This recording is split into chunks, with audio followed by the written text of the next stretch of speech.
আসসালামু আলাইকুম প্রিয় ভিউয়ার্স, অনলাইন এক্সপেরিমেন্ট থেকে সবাইকে স্বাগতম। প্রিয় এইচএসসি পরীক্ষার্থী, তোমাদের জন্য একটি দারুণ সুখবর রয়েছে। তোমরা অধীর আগ্রহে বসে আছো কবে তোমাদের ফলাফল ঘোষণা করা হবে। কারণ পরীক্ষার ব্যস্ততা নেই, রয়েছে শুধু রেজাল্টের প্যারা। কারণ ইতিমধ্যে তোমাদের অনেক প্যারা দেওয়া হয়েছে, অনেক ঝামেলা তোমাদের পোহাতে হয়েছে। আর সেই সাথে তোমাদের অহেতুক কিছু ঝামেলা, নতুন কিছু ঝামেলা তোমাদের মাঝে সৃষ্টি হয়েছে। সেই বিষয় নিয়ে আমি কয়েকদিন আগে একটি ভিডিও প্রকাশ করেছিলাম যে আসলে তোমাদের এগুলো কিছুই না। তোমাদের কাছ থেকে যে কাগজপত্রগুলো চাওয়া হয়েছে সেগুলো আসলেই অহেতুক। কারণ এগুলো তোমাদের কাছে চায়নি।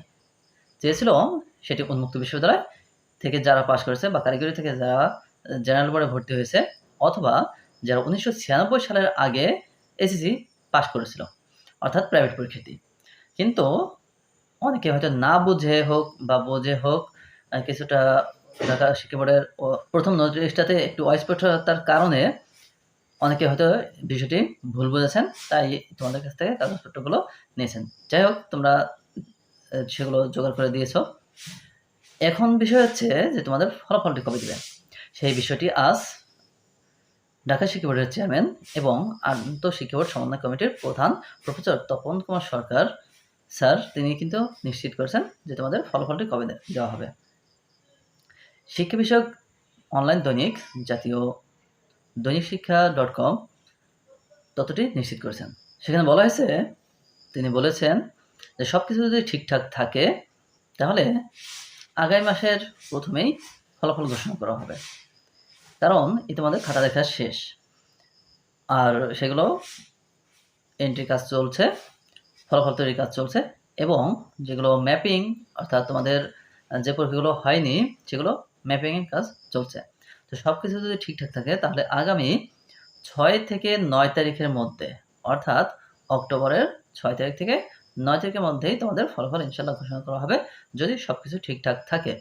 এবং সেই সাথে আরও জানানো হয়েছে যে মন্ত্রণালয় যদি অনুমতি দেয় তাহলে 6 থেকে 9 তারিখের মধ্যে ফলাফল ঘোষণা করা হবে।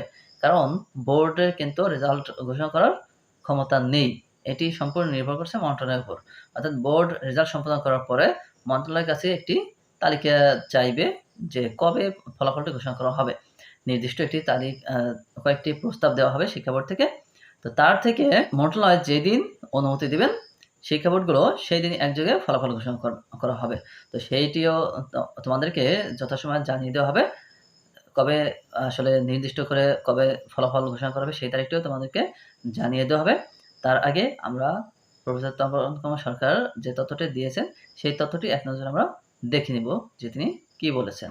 শিক্ষা বিষয়ক জাতীয় অনলাইন পত্রিকা দৈনিক শিক্ষা .com জানিয়েছে এইচএসসির ফল অক্টোবরের প্রথম সপ্তাহে। সেখানে আরও জানানো হয়েছে চলতি বছরের এইচএসসি ও সমমান পরীক্ষার ফল প্রকাশের প্রস্তুতি নিয়েছে আন্তঃশিক্ষা বোর্ড।